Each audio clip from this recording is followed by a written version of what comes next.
కూటమి ప్రభుత్వం వచ్చి 36 మంది మీద హత్యలు జరిగాయి. 36 హత్యలని జగన్మోహన్ రెడ్డి గారు ఢిల్లీ వెళ్ళి మరీ ధర్నా చేశారు మేడం. అంటే 36 హత్యలకి కాదండి, ఢిల్లీలో ధర్నా చేసిన జగన్మోహన్ రెడ్డి గారు కి ఒక న్యూస్ ఛానల్ వాళ్ళు అడిగారు 36 పేర్లు ఇవ్వగలరా అని.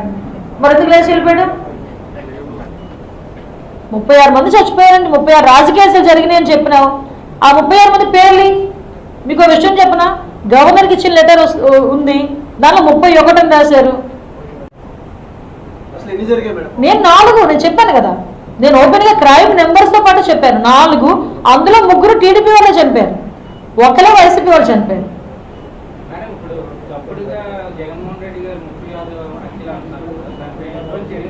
కంపల్సరీగానండి, మేము దానికి ఎక్స్ప్లెనేషన్ అడగాలి కదా. ఇప్పుడు గవర్నర్ గారు మాకు పంపిస్తారు, దానికి మేము కూడా ప్రిపేర్గా లెటర్ సబ్మిట్ చేయాలి. వీటన్నిటి మీద ఒకటి ఏంటంటే ఎక్కడో పాపం గౌతు శిరీష గారు ఒక చిన్న స్కీమ్ గురించి తప్పుడుగా మాట్లాడితే సిఐడి ఆఫీసులో కూర్చోబెట్టారు ఆవిడ. మరి ఢిల్లీ వెళ్ళి కూర్చొని తప్పుడుగా వ్యవహరించి మన రాష్ట్రానికి భ్రష్టు పట్టించే విధంగా, ప్రతిష్టను భగ్నం కలిగించే విధంగా మాట్లాడిన వాళ్ళకి ఏ కేసు పెట్టాలో ప్రజలకే వదిలేస్తాను. మరి రఘురామకృష్ణరాజు గారి మీద రాజద్రోహం కేసు పెట్టారు, మరి ఇలాంటి వ్యక్తి మీద ఏం కేసు పెట్టాలి? సరే, అది కూడా ప్రజలకే వదిలేయాలి. ప్లీజ్ ప్లీజ్ చాలు చాలు చాలు.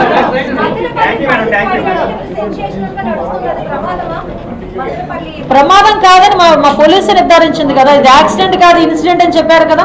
దాని మీద ఆల్రెడీ సిఐడి వాళ్ళు ఉన్నారు, సిఐడి అక్కడే ఉండి వర్క్ చేస్తున్నారు. ఎక్కడ కూడా అందరు నిందితులు బయటకు వస్తారు, భూ కబ్జాదారులు అందరూ బయటకు వస్తారు. అందులో ఈరోజు ఒక వీడియో కాన్ఫరెన్స్ కండక్ట్ చేయడం జరిగింది. వీడియో కాన్ఫరెన్స్ మనకి యాక్చువల్గా నేను ఛార్జ్ తీసుకున్న తర్వాత మ్యాక్సిమం డీజీపీ గారితో రివ్యూస్ అయితే మనం అందరం కూడా చేసుకున్నాం. డీజీపీ ఆఫీస్లో 2 times, అదేవిధంగా ఫినాన్స్ డిపార్ట్మెంట్ వాళ్ళతో కూడా, అంటే ఎంతవరకు ఫండ్ ఉంది, దాన్ని ఎలా యూటిలైజ్ చేసుకోవాలి, ఇంకా మన వెల్ఫేర్ ఎలా ఇవ్వాలన్న ఉద్దేశం మీద కూడా ఫినాన్స్ డిపార్ట్మెంట్ వాళ్ళతో కూడా మాట్లాడడం జరిగింది.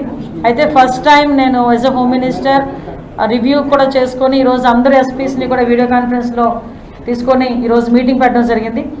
మెయిన్ ఎజెండాగా ఈరోజు మీటింగ్లో కూడా మనకి గాంజా ఎలాగ మనం అరికట్టాలి, అదేవిధంగా గాంజా విషయంలో ఎన్ని కేసెస్ మనకు అందరికీ కూడా ఫైల్ అయినాయి, ఇంకా మనం ఏ ప్రికాషన్స్ తీసుకుంటే గాంజాని మనం ఇంకొంచెం ఎఫెక్టివ్గా మనం అరికట్టగలం అన్న దాని మీద ఒక డిస్కషన్ జరిగింది. At the same time crime against women మీద కూడా, ఇప్పుడు ఏదైతే చిన్న పిల్లల మీద అబ్యూజెస్ జరుగుతున్నాయో, ఉమెన్ మీద అబ్యూజెస్ జరుగుతున్నాయో, వాటి మీద మనం ఎలా నివారించడానికి మనం ఎటువంటి ప్రోగ్రామ్స్ తీసుకోవాలి, అట్ ద సేమ్ టైం ఎలా పబ్లిక్ పార్టిసిపేషన్ అనేది చేయాలి అన్న దాని మీద ఒక కార్యాచరణ ప్రకటించడానికి, అదేవిధంగా పోలీస్కి సంబంధించి వెల్ఫేర్ మీద కూడా ఇప్పటి వరకు పోలీసులు నేను చాలా సందర్భాల్లో చెప్తున్నా, వెహికల్స్ విషయంలోనే కానీ పోలీసులకి ఈవెన్ వెహికల్స్ కూడా లేని పొజిషన్ నుంచి ఈరోజు పరిస్థితులు ఉన్నాయి. అట్ ద సేమ్ టైం ఆరోగ్య భద్రత కూడా ఫుల్ ఫ్లెజ్డ్గా పోలీస్ డిపార్ట్మెంట్ వాళ్ళకి వెళ్ళని సిచ్యువేషన్స్, అదేవిధంగా అదర్ ఇంకా వెల్ఫేర్ మెజర్స్ అన్నీ ఉన్నాయండి. వాటి అన్నిటి గురించి కూడా చాలా డీటెయిల్డ్గా మేము ఈరోజు డిస్కషన్ చేసుకోవడం అయితే జరిగింది.